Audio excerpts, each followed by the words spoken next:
Okay, we're just going live on YouTube.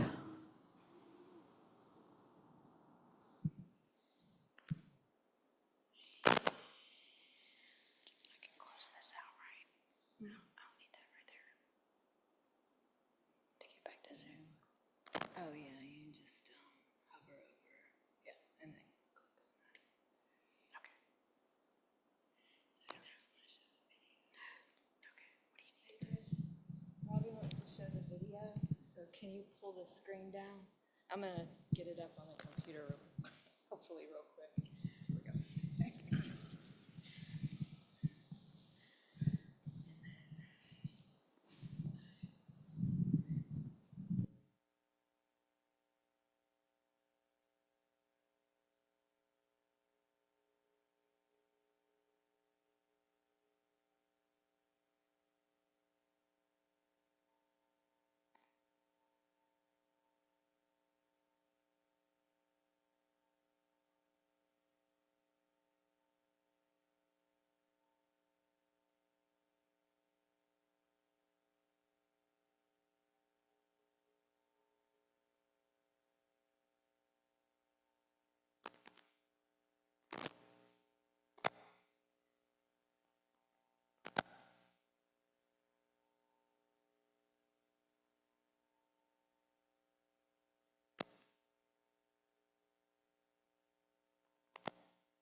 All right, welcome everyone. Welcome Joanna, Lindsay, Jennifer. Robbie is in the building. We'll get started very soon. He's walking in now. Yeah,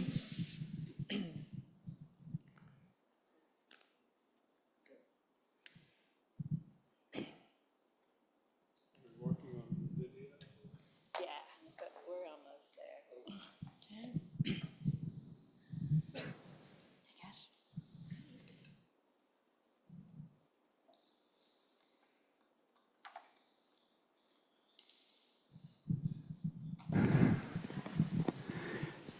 Testing, okay.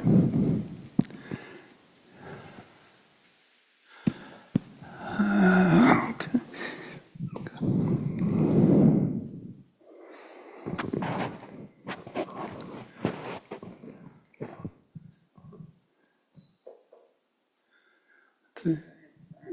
Okay, is it 7 o'clock yet? I've got 6:58. Yeah, exactly. Again, welcome everyone. We're getting set up. So be starting in just a couple of minutes. Welcome Esther, Laura, Carmen.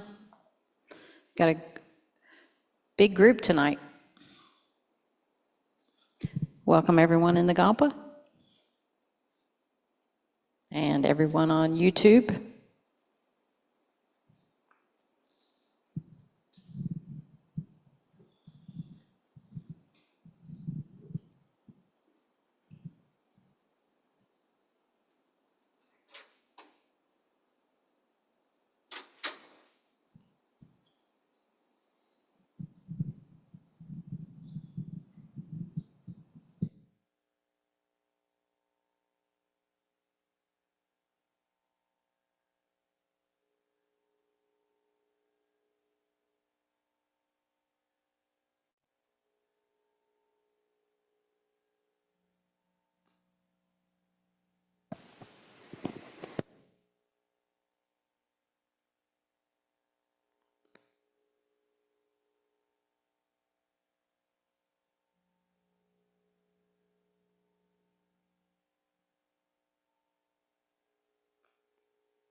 Okay, good evening, everyone.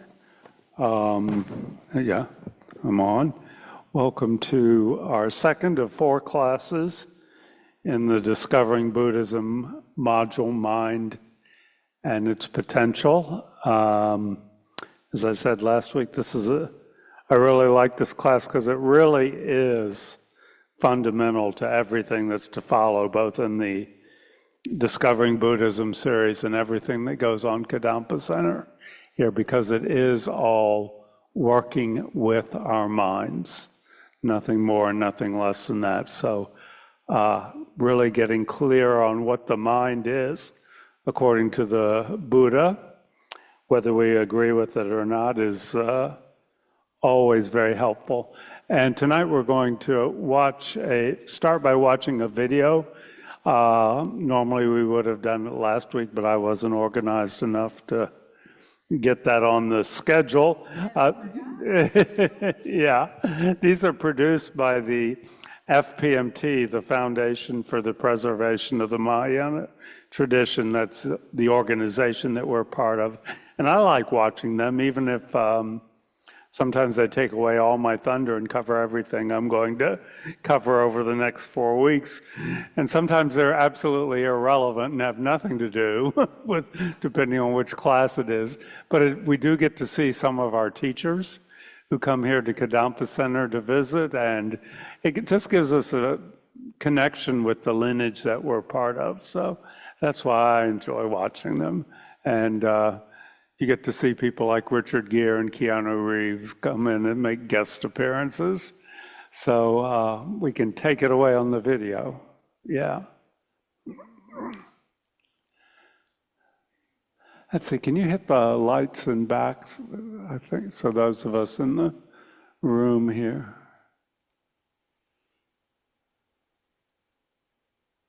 Can you hit the lights and backs? I think so, those of us in the room here. Is there an echo in here? Can you hit the lights and backs?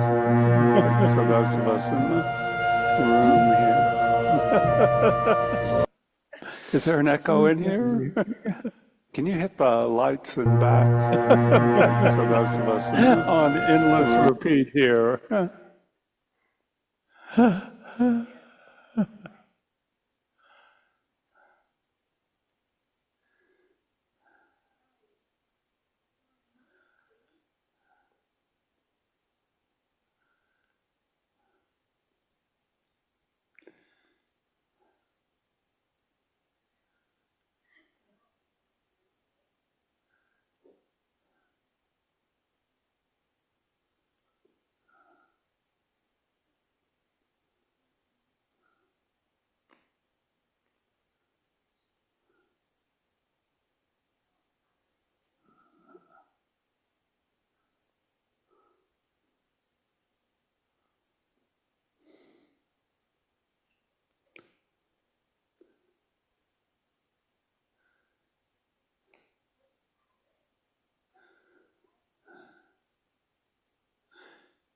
We're going to infinity with multiple.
of you on Zoom unmute and let us know if you hear the sound for the video, please?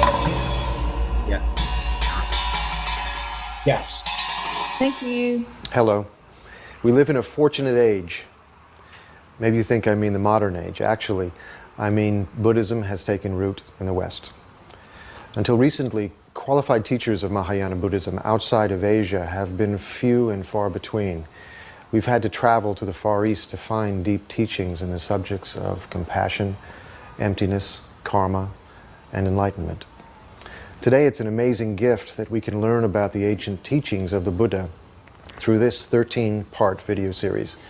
You will receive teachings from some of the greatest teachers, Tibetan and Western, men and women, living in the world today.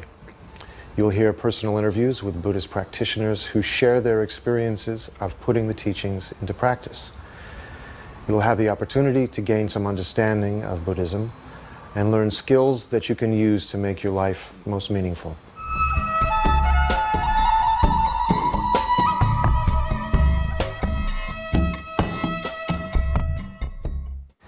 Despite our achievements with science and technology, we still don't know much about the mind and its potential.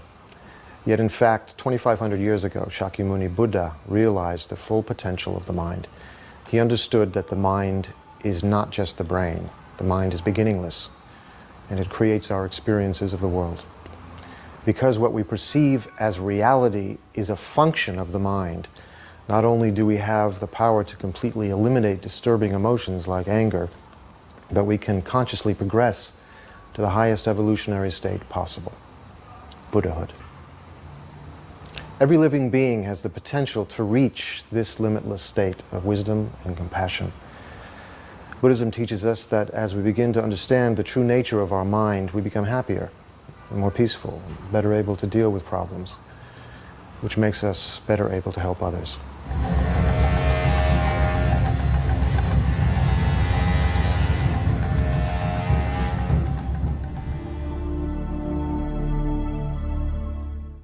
In this 13-part series of Discovering Buddhism videos, you are about to embark on the study of Mahayana Buddhism. Now, in the practice of Mahayana Buddhism, the concept of motivation is extremely important. For example, if someone were to give you a gift with an ulterior motive, say to receive something in return, then that wouldn't feel like such a positive action. But if someone gives you a gift just for the sheer pleasure of seeing the happiness on your face when you receive it, that feels like a very positive thing to do. In the same way, in our spiritual practice, motivation, the reason that we do an action, is just as important as the action that we do. Therefore, at the beginning of each of these teachings in this series, we are going to generate a positive motivation, a Mahayana motivation, that focuses not so much on our own well-being, but instead emphasizes generating the wish to be able to benefit other living beings and bring them happiness as much as possible. In Mind and Its Potential, the first in this series, we are going to explore the limitless potential of our own minds to bring happiness both to ourselves as well as to other living beings. And so for this reason, again, our motivation as we listen to these teachings is very important. So let's just take a moment right now to generate in our minds a strong thought, the thought wishing to be able to use these teachings in order to be able not only to bring happiness to ourselves, but also to be able to bring happiness and well-being to the others around us.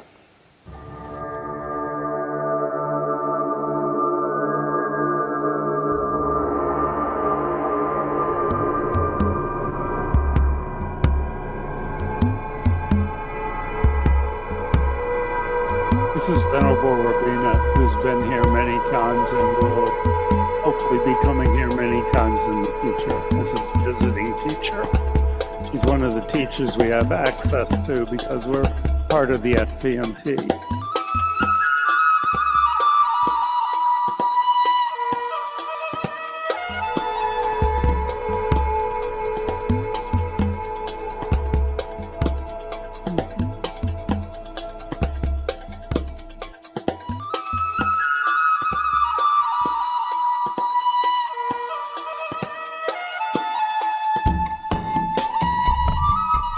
So, okay, mind.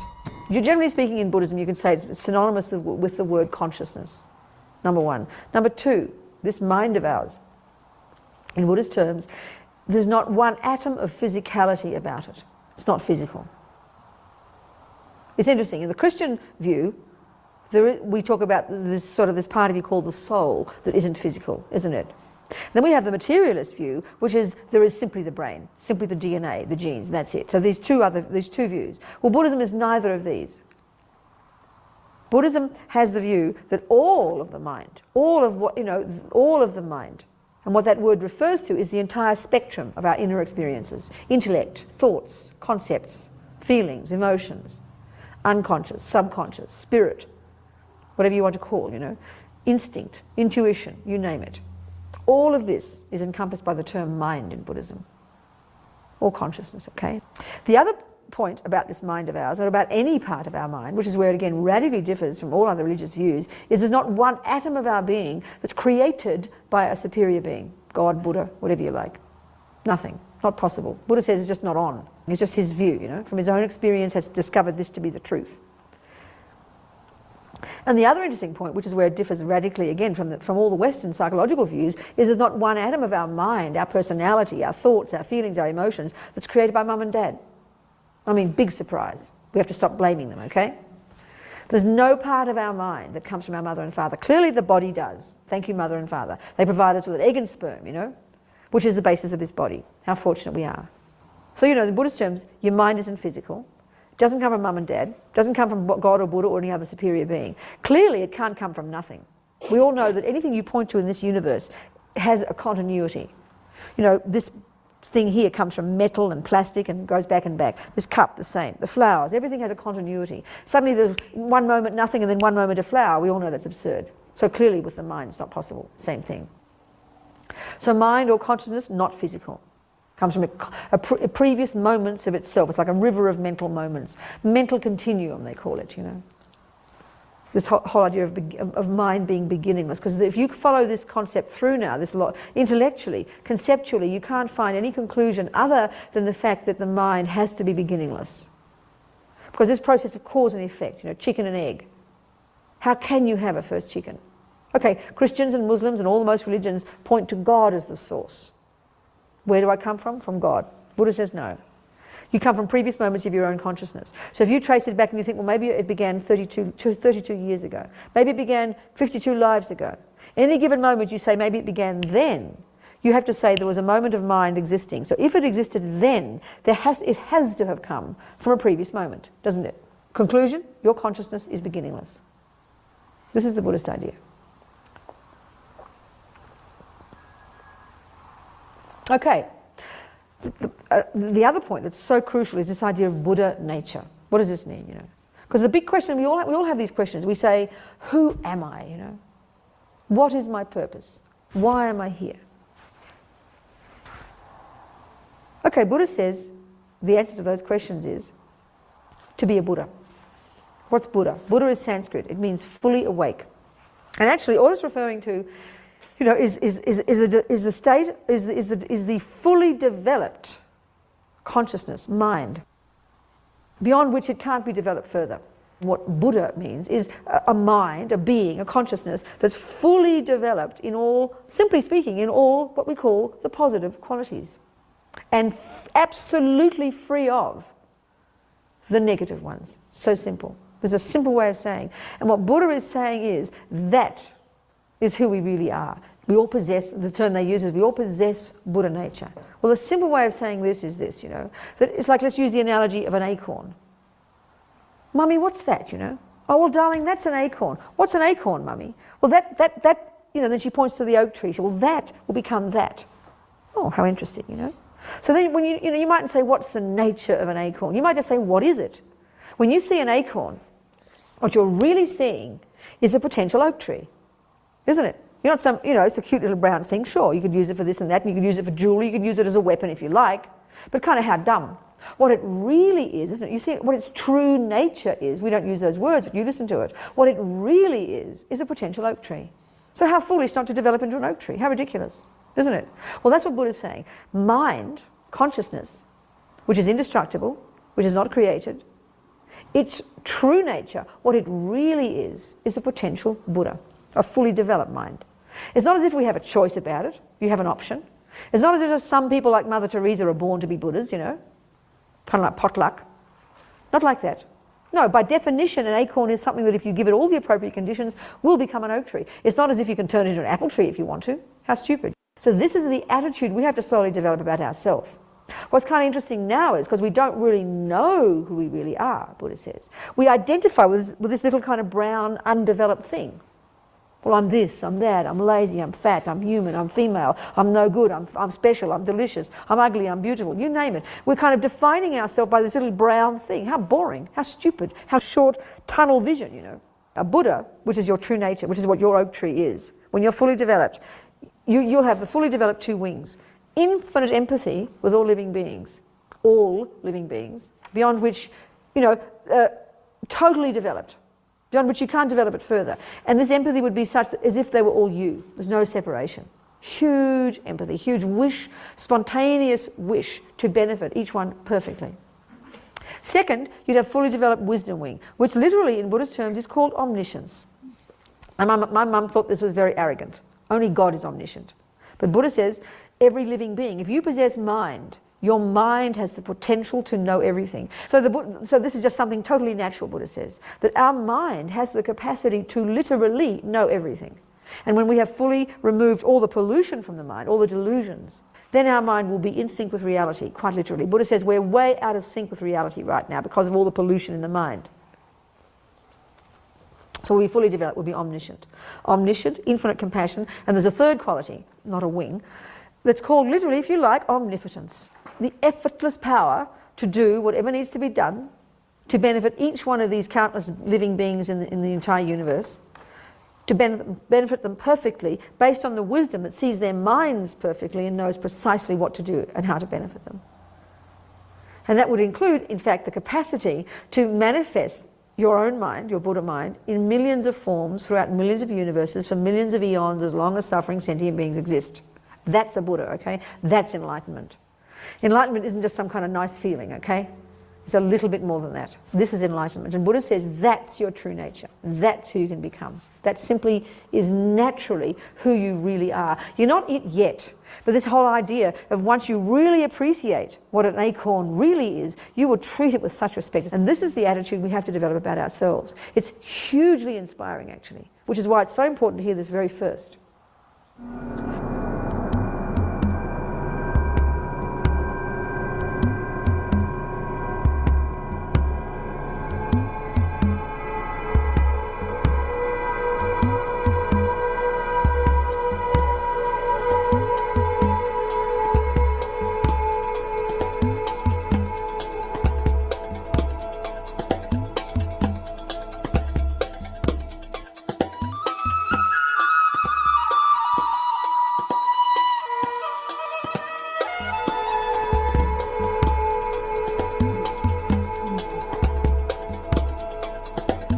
Venerable Thupten Dondrup has also been the Kadampa Center to teach, and he is frequently involved in the Light of the Path retreats that we sponsored at Blue Bird Mountain Assembly.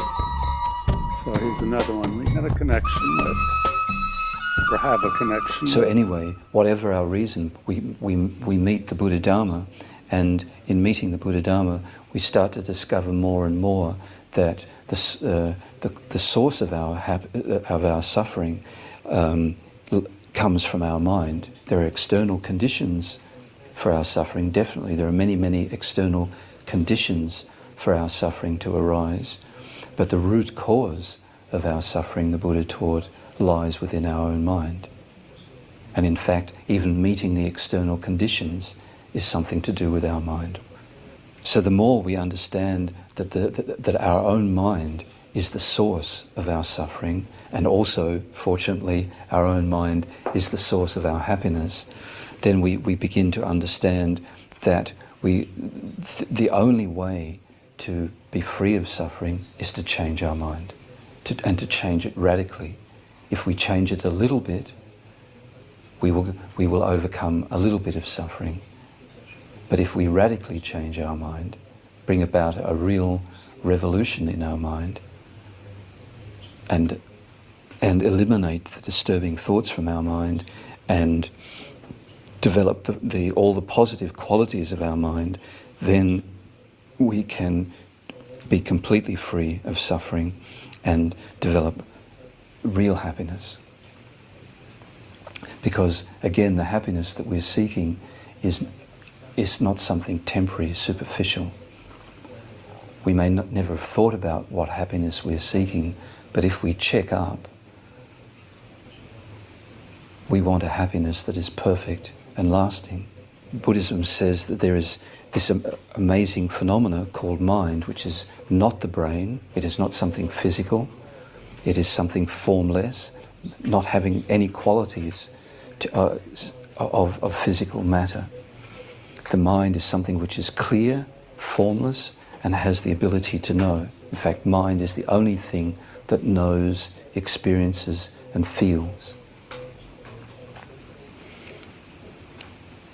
Mind's job is to know. In every way, the word know, we can analyze this word and discover that there are many ways to know. Right now, we ourselves know in quite indirect and superficial ways, mostly through concepts, mostly through reading, being told things by others. So right now, we are knowing in a very limited way. This is because our mind is being prevented from knowing perfectly, completely by the disturbing thoughts that all of us have. So we can imagine what it would be like without these disturbing thoughts. None of them whatsoever. There was nothing disturbing the innate ability of our mind to know and experience and feel. Yeah. I think this would be an amazing experience. Something truly amazing. Without these distractions, all this confusion in the mind, then the mind could just know. But is it possible to get rid of these disturbing thoughts?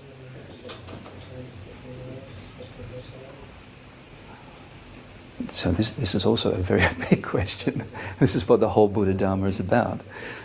But also, maybe we can get some feeling that it is possible, because also, when we meditate, or try to meditate, if by placing our mind on an object, such as the breath, although we're not able to keep our mind on the breath for a long time, perfectly, totally experience 100% the breath, become union oneness with the breath, still, by putting some effort in doing that, what happens?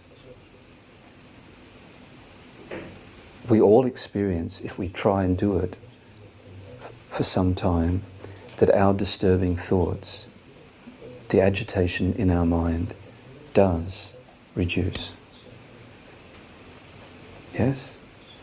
Hopefully we've all had that experience at least one time, and at least for a short time, that the disturbing thoughts, they don't go away completely, but at least they decline.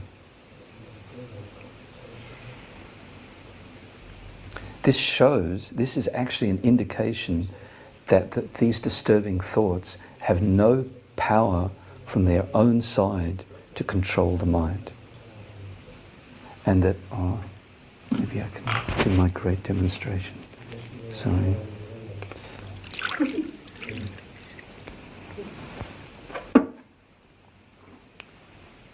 Normally, center directors don't like this demonstration because I destroy that. But normally, our mind is like that. That is our mind, completely shaken, disturbed. But if I stop shaking this water, which will make the director very happy, then what happens? The water returns to its natural state. It isn't natural for water to be agitated. Something else is doing that. And when you stop the agitation, the water just naturally, without any other factors involved, goes back to its natural state. It returns to being level, still, and then it also has the ability, when it's calm and clear, it has the ability to reflect things. When it's completely agitated, the surface of the water has no ability to reflect things accurately. We can also notice that when we do even a little simple breathing meditation, our mind starts to become calmer and clearer, more still, because that's its natural state. We've never experienced this natural state, but that is its natural state, and it always has the tendency to return to it. Think about it.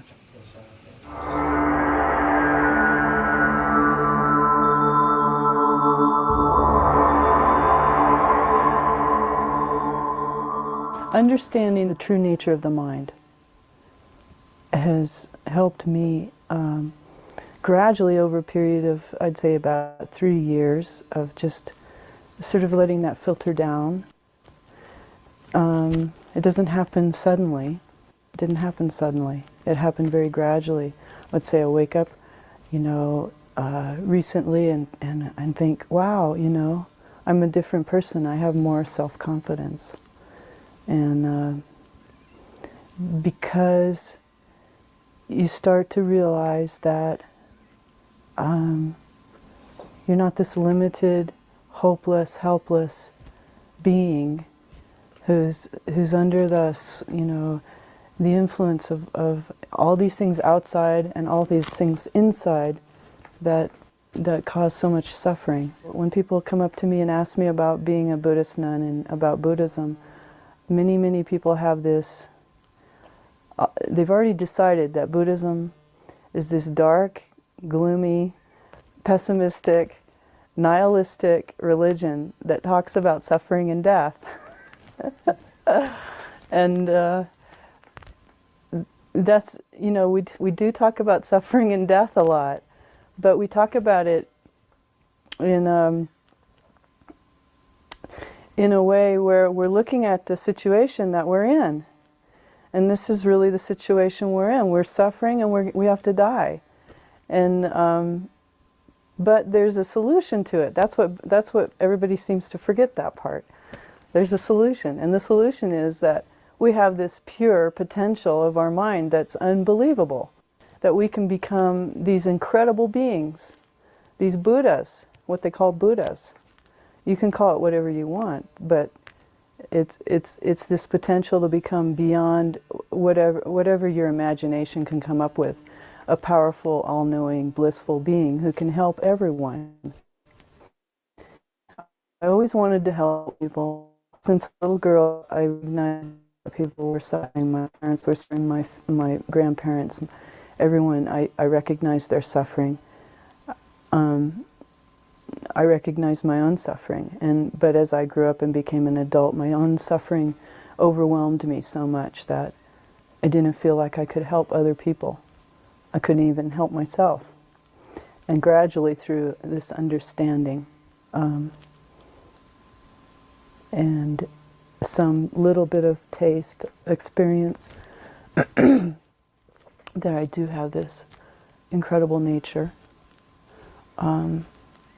More and more, I seem to be helping more and more people and thinking less and less about my own suffering.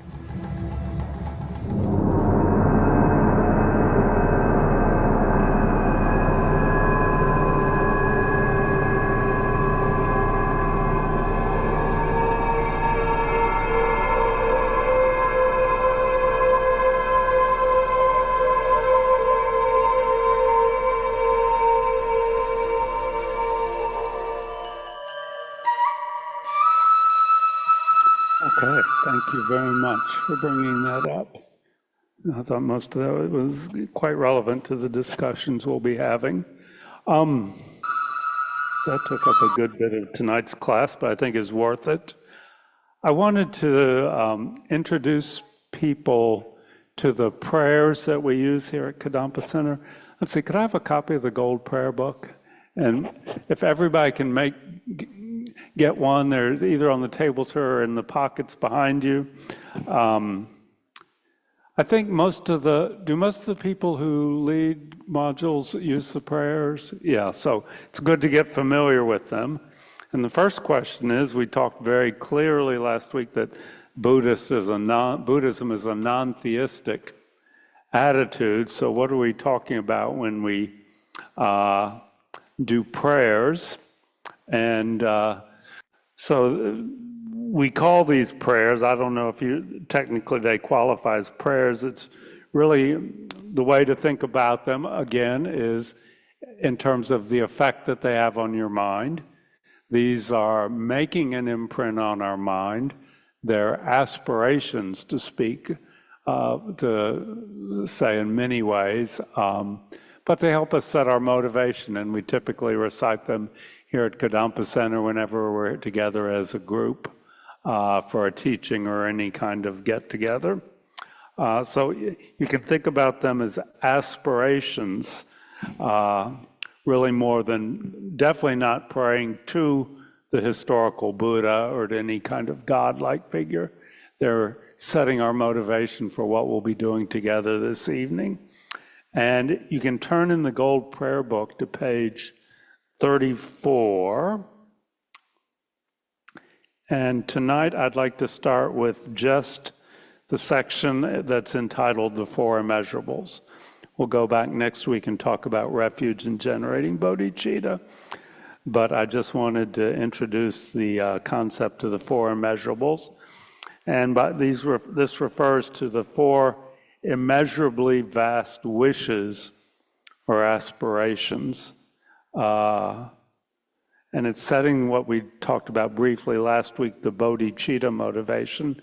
Venerable Connie talked about it in her part of the tape here, where that do everything that we can, everything that we're doing is done so that we can be of benefit not only to ourselves, but to all beings. That's the bodhicitta motivation. And the four immeasurably vast wishes or aspirations that are described here are a way of kind of fixing that motivation in our mind stream. So the first one is, may all sentient beings, and by sentient beings we're really referring to beings that are in samsara, stuck in the cycle of samsara that we're in, and have a consciousness that experiences suffering. So it refers to all human beings, also to animals, all animals, and to all beings that may be in other realms of existence, which we're not going to talk about in this module, but according to Buddhist cosmology, our consciousness can exist in other realms, realms characterized by suffering or characterized by more blissful experiences, but ultimately all characterized by dissatisfaction, not being the state of a Buddhahood, of a Buddha.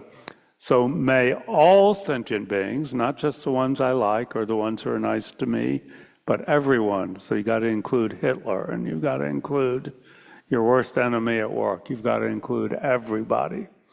May all sentient beings have happiness and the causes of happiness, because happiness only exists in dependence upon its causes. It doesn't just spring into existence out of thin air, as Venerable Rabina talked. Everything in the Buddhist view of the world exists because of causes. Okay, may all sentient beings be free from suffering and the causes of suffering. Again, our suffering is not random, but there are causes for it. And again, these all exist in our mind stream. So the first one, the wish that all beings have happiness, that's the Buddhist definition of love. The wish that all beings be free from suffering, that's the Buddhist definition of compassion. Okay, so we're planting those seeds in our mind to start thinking in a more loving, in a more compassionate way. Then the third line is, may all sentient beings be inseparable from the happiness that is free from suffering. So that's really just summing up the two previous lines. May they have happiness and be free from suffering, and may that be continuous. May it not just be temporary, but may they be inseparable from it, so that it's not just a temporary experience. And then we say, may all sentient beings abide in equanimity. We talk about the state of equanimity, and this will come up in future modules, which really refers to feel a sensation of feeling equally connected with everyone, not dividing people into those who we like and who we cling to, and those that we dislike and that we push away, and those that we're completely indifferent to, which is the vast majority of beings. But may we have an I'm never quite sure of the word, a state of equanimity, an equanimous attitude, so that we feel equally connected towards all sentient beings, and we have equal feelings of love and compassion to all of them. Okay, so these are the four immeasurably vast wishes. So let's just read these out loud together, and then we'll do our first meditation of the evening. Okay? May all sentient beings have happiness and the causes of happiness. May all sentient beings be free from suffering and the causes of suffering. May all sentient beings be inseparable from the happiness that is free from suffering. May all sentient beings abide in equanimity, free from attachment for friends and hatred for enemies. So now we'll do our first meditation of the evening. Begin by establishing your posture. If you're on the cushion, you're a little bit towards the front of the cushion. If you're on a chair, you're not leaning back, but sitting straight. Your back a little bit straighter than you normally sit. Head straight on your shoulders, maybe just a couple degrees in front of the vertical. Eyes either just slightly opened or very lightly closed. Mouth lightly closed.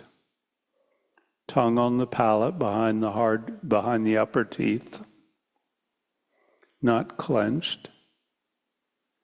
Shoulders down and back a little bit so our chest is open.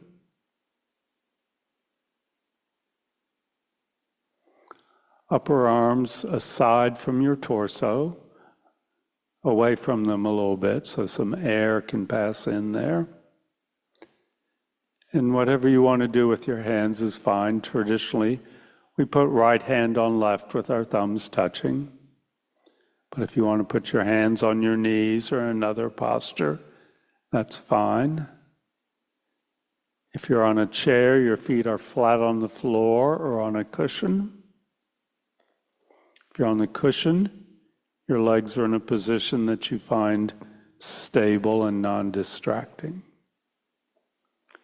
So scan your posture, beginning at the top of your head, working down. Identify any sources of tension or discomfort, and address those now so they don't become a recurrent distraction.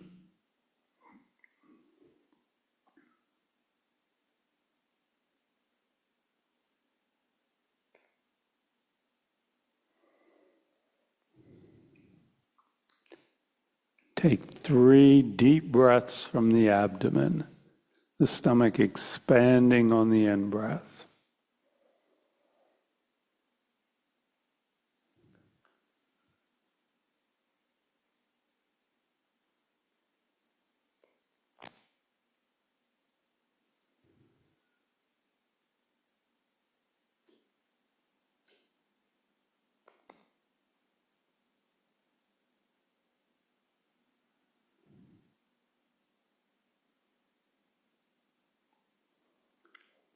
And allow your breathing to return to its normal pattern.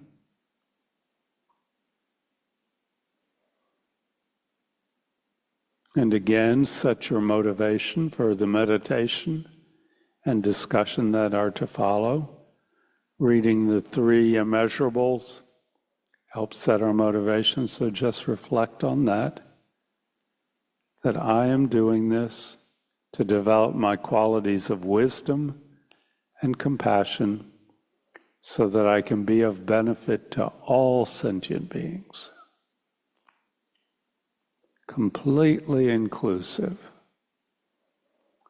An enormous motivation.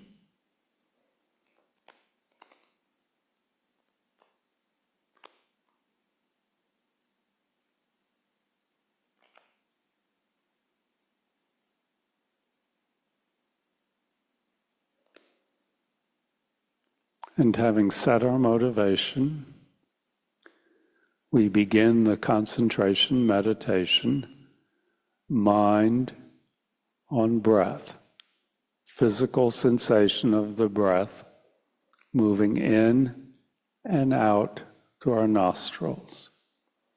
Direct, non-judgmental perception on just that one object.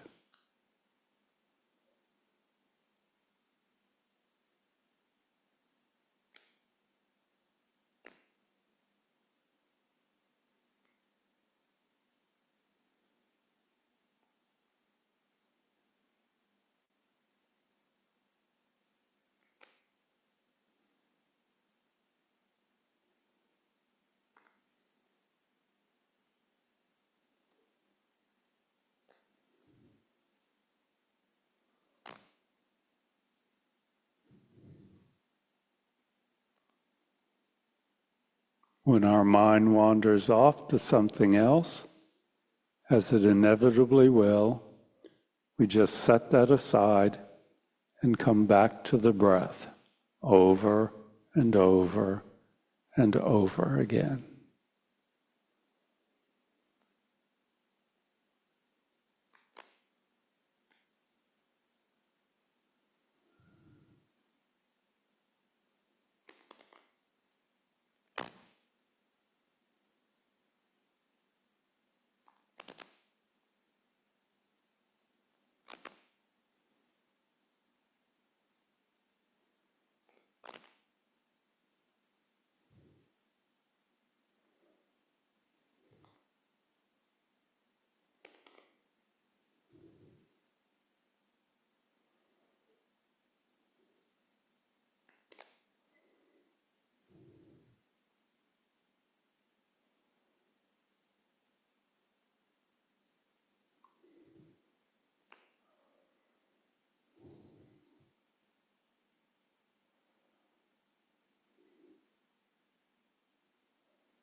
And we can end our meditation by doing a brief dedication. Acknowledge that we've put some effort into developing our mind, that we've made a positive imprint on our mental continuum, and we think, may that imprint not be lost or dissipated, but may it ripen in the future in a way that benefits all sentient beings.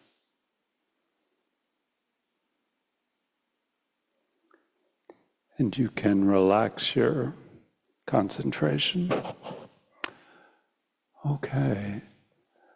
Let's see, a little bit of review.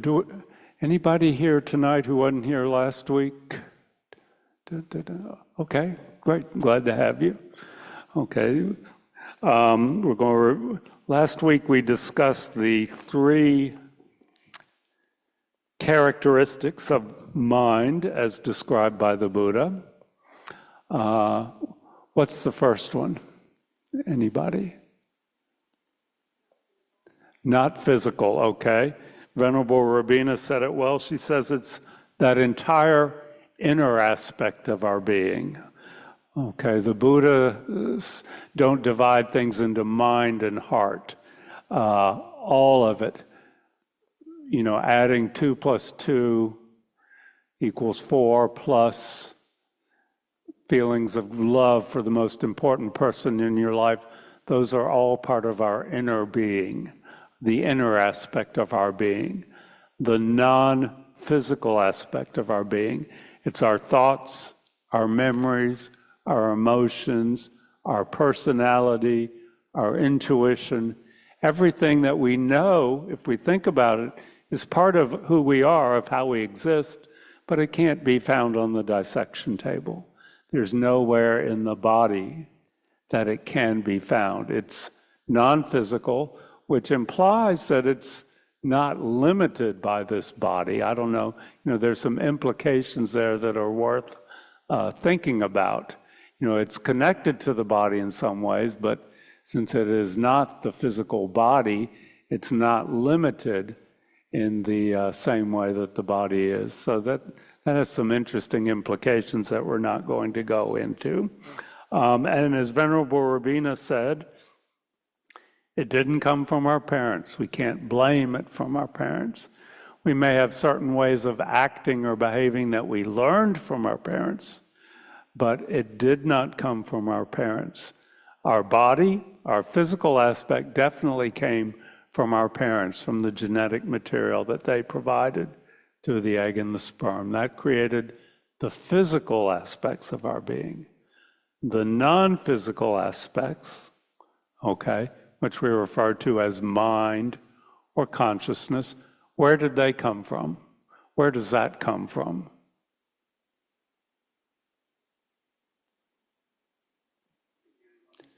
Did it just come out of the blue? Did it just come into existence? My consciousness now, where did that come from? What? It's all, okay. What I'm trying to get at, it came from a previous moment of consciousness, okay, which came from a previous moment of consciousness, which came from a previous moment, which came from a previous moment. And so the implication or the conclusion that you might come to, if you think about that, is that there was no beginning. There was no first moment of consciousness, okay? You cannot find a moment of consciousness that did not have a preceding moment of consciousness. So that leads us to the second characteristic of mind, which is timeless, okay, has no beginning and has no end. The similar implication is that if you go forward, you will not be able to posit a moment of consciousness that is followed by a moment of non-consciousness, okay? A moment of consciousness always creates the causes for the next moment of consciousness. So completely without beginning, without end, okay? Not something given to us by our parents, not something created by an all-powerful God, but something that arises naturally from previous moments of consciousness. So it's a very kind of almost impersonal way of looking at our inner being, okay? It's very interesting, yeah, just all sorts of implications when you start to think about that and argue with yourself, you know, and I would encourage people to do that. So that's the second characteristic of mind. The third characteristic of mind is it's in the nature, okay, and this is where we get into analogies, because we're trying to describe something that we're very familiar with in one way, but in another way we're very unfamiliar with it, in that we typically don't look at that non-physical aspect of our being very closely. But if we do, we will find, according to the Buddha, this is his experience and he's sharing it with us, that the mind is like in the nature of clear light. Or in the example of Venerable Thupten Dandrup, it's in the nature of clear water, okay? Another analogy that we used last week that someone said they liked, it's in the nature of a blank movie screen, okay? It's not the pictures that are being projected on the movie screen. Another analogy that I like is it's in the nature of a mirror, a perfectly clear mirror that reflects, okay? But the mirror is perfectly clear in and of itself. So this is, again, the implications here are fascinating, but according to the Buddha, the mind, or consciousness, is not the thoughts that occur in it, okay? It's not the emotions. It's the space, you can think of it as the space in which those thoughts, emotions, feelings, ideas occur. In the same way that a cloud passes through a perfectly clear sky. Okay, the cloud passes through, but it is not the sky, and when the cloud is passed through, the sky is still there, still perfectly clear. In the same way, if we think of a movie screen, the images that are projected on the screen are just temporary phenomena, okay? But the screen does not become the images permanently. The images do not become a permanent part of the screen. Or the same way, when a mirror reflects, we hold a mirror up, it reflects the cup perfectly while it's reflecting the cup, but the ultimate nature of the mirror does not change, okay? That's a temporary phenomena. The reflection in the mirror is temporary. Okay, so the nature of the mind is almost a negativity, a lack of any kind of permanent qualities. It's a space in which the non-physical aspects of our being occur, but they are all temporary. So this leads us to what is the function of the mind, and again, this was touched on in the discussion by Venerable Thupten Dandrup, or Venerable Neil, as he's often called. The function of the mind is to know, okay? Or another way we can say it is to perceive, okay? Or to be aware of, okay?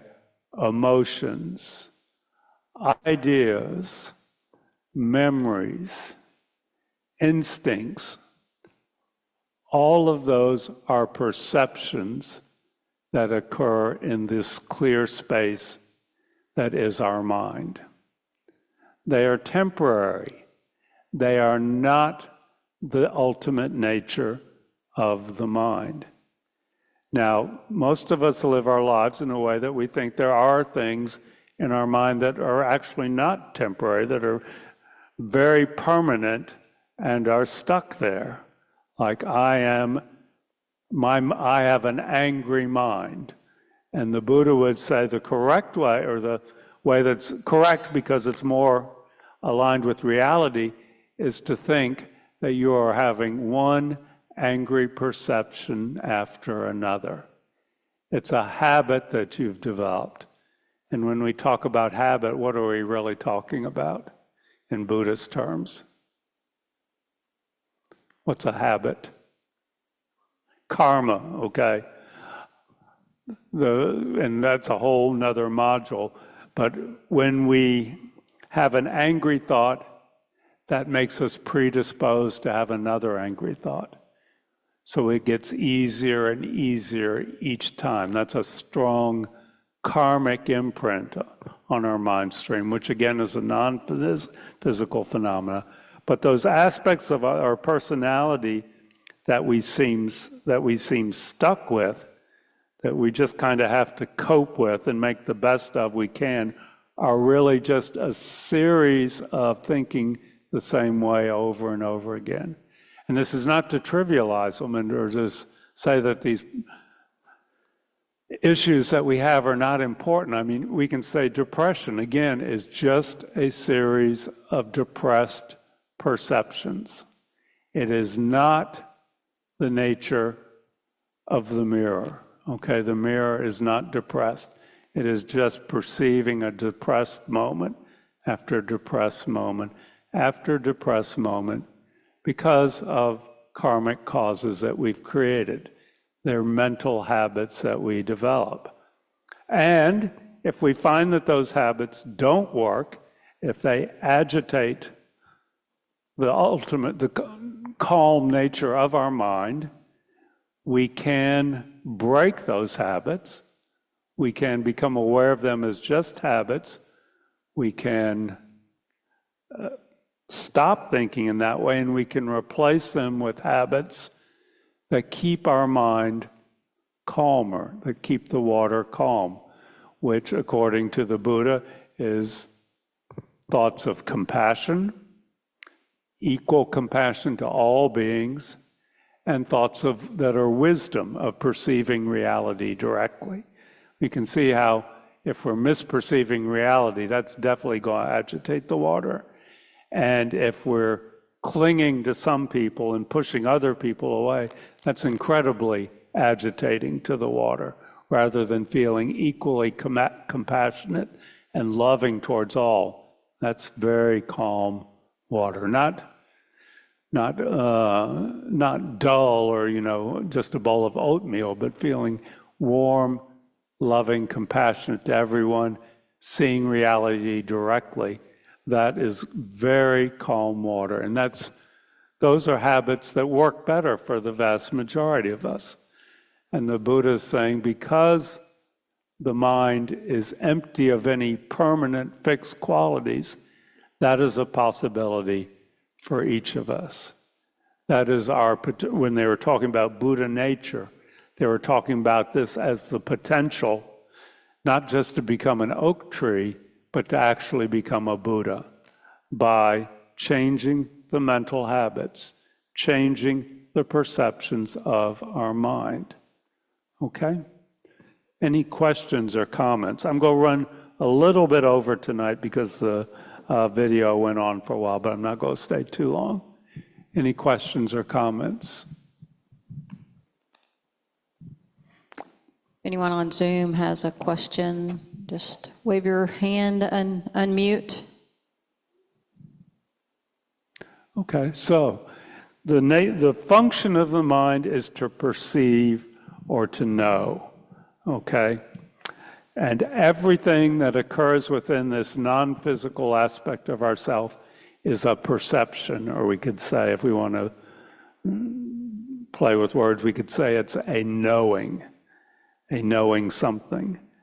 And most of us go through our days and we know irritation, we know anger, we know happiness, temporary happiness, we know amusement. There are lots of different things that we know, some of which we would qualify as emotions, some of which are just facts, or plans. I have to get to the office by this time of day. All of that occurring within our mind stream is knowings or perceptions. And our consciousness is just one perception after another, after another, after another, after another. I heard a really interesting thing on NPR a week or so ago. There's a show that comes on called The Middle in the evening. Does anybody listen to that? They try and present opposite viewpoints, and it's usually pretty irritating, I find, because I say one viewpoint is always wrong. But this one, they were talking about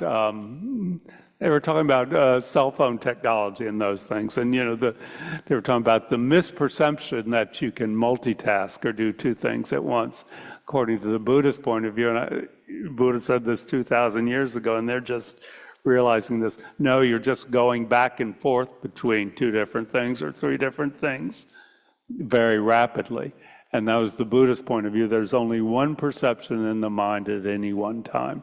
Now, the number is, I forget, there are different ways they quantitate it, but it's just thousands and thousands and thousands. But one of the interesting, so, people who say they can be on their cell phone and listen to a conversation and be engaged, they're just deluded.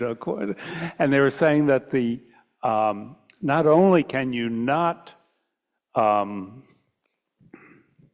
perceive two things at the same time, but this kind of switching back and forth between the two uses up an incredible amount of mental energy.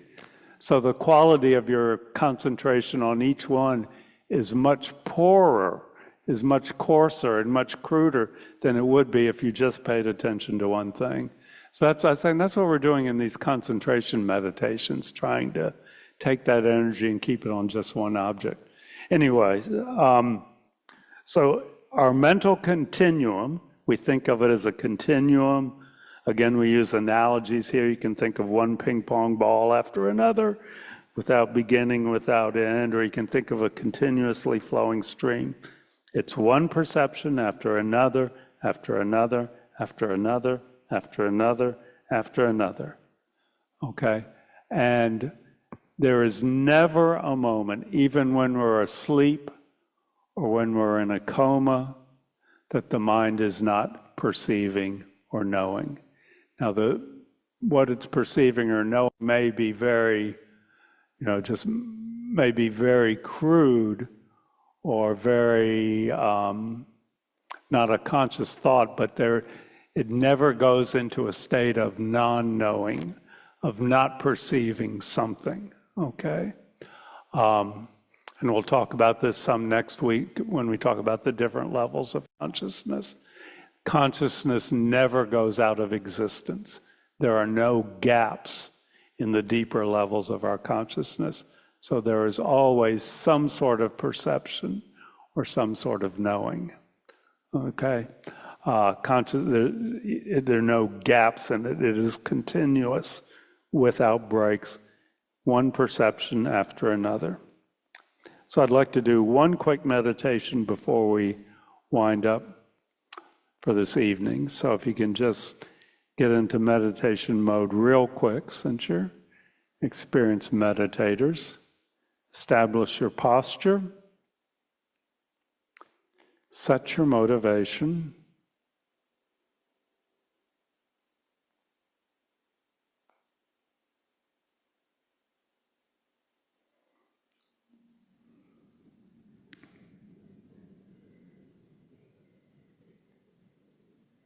Just a moment of mind on the breath, a little bit of concentration.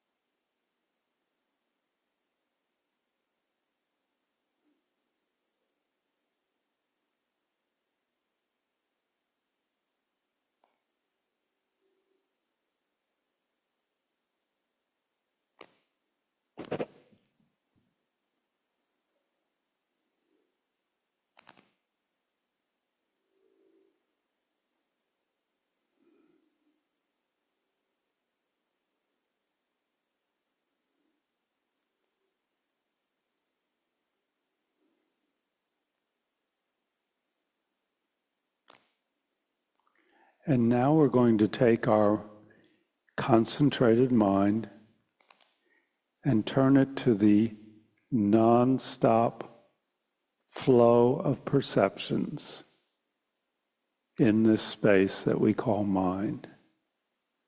Just notice one thought arising, followed by another thought that arises, by another.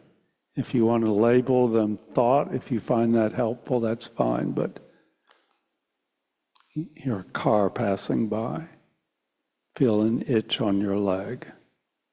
Think of something you have to do when you leave the center. Remember something nice that happened today.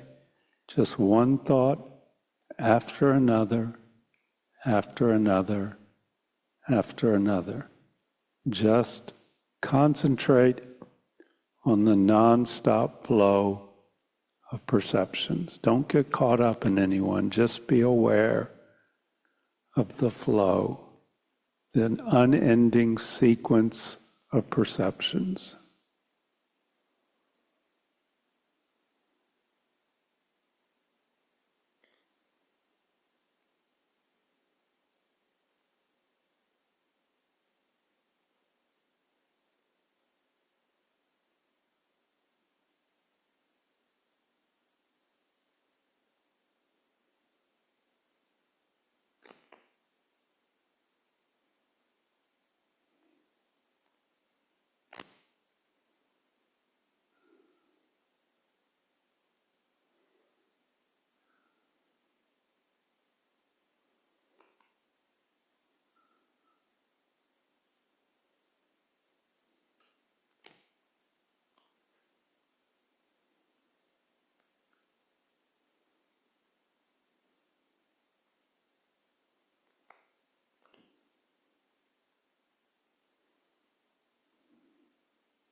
Perception after perception after perception.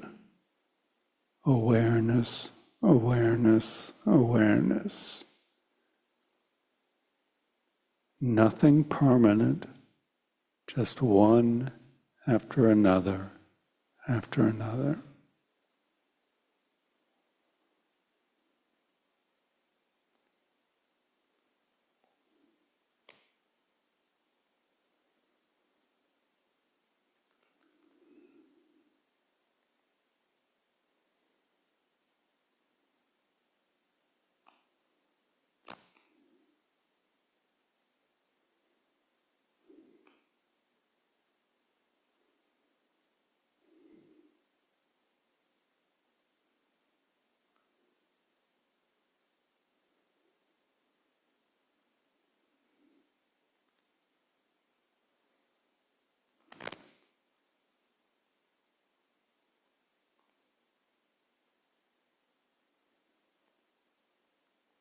And you can end your motivation by doing a brief dedication.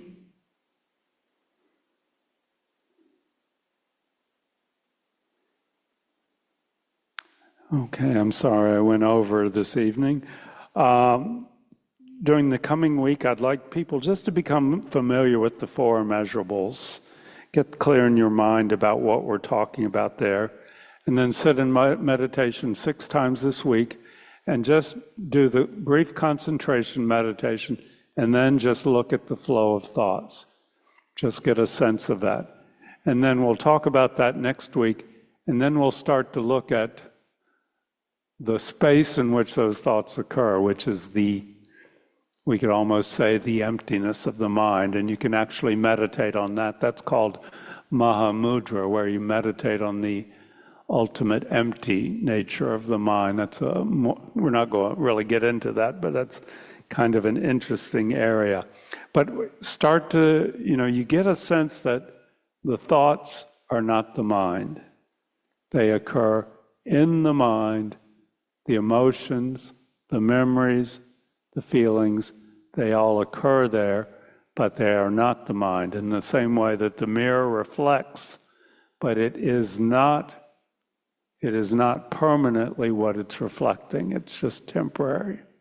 Okay? So that's really, it's a very positive message, actually, not a gloomy one. Any burning comments before we adjourn for this evening?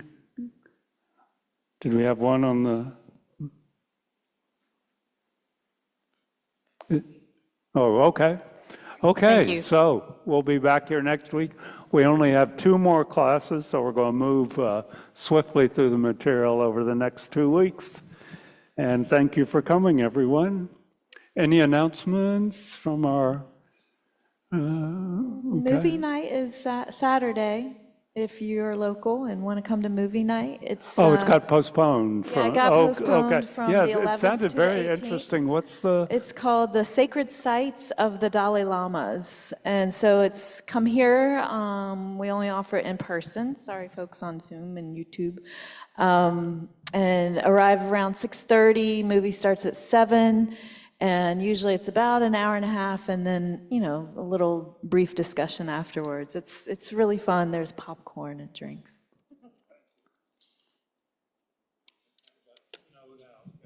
Yeah. Thanks, everyone. Good night.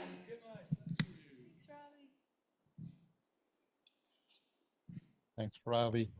Thanks, Lisa, Linda. Night.